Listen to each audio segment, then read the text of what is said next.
இன்றைக்கி என்ன பார்க்க போகிறோன்னா சிக்கன் பிரியாணி எப்படி செய்கிறதுன்னு பார்க்க போகிறோம். அளவுகளோட சொல்ல போகிறேன். பார்த்து அடுப்பில் வச்சு எண்ணெய் சூடானதுமே 1.5 கிலோ வெங்காயம், லவங்கம் 10, பட்டை 4, ஏலக்காய் 10 போட்டு நல்லா வதக்குங்க.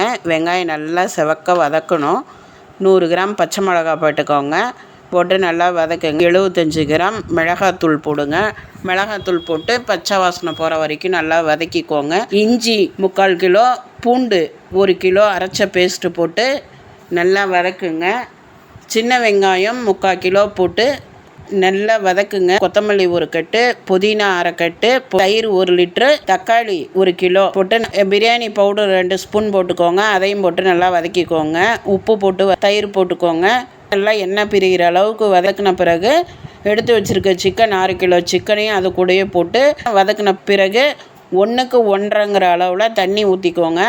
தண்ணி கொதித்த உடனே அரிசி ஊற வச்சு வடித்து வச்சுருக்க அரிசி போட்டு நல்லா கலந்து விடுங்க. எலுமிச்சம்பழம் 2 எலுமிச்சம்பழம் ஜூஸ் போடுங்க. தண்ணியும் அரிசியும் ஒன்றா கலக்கிற வரைக்கும் கலந்துட்டு தம் போடுங்க.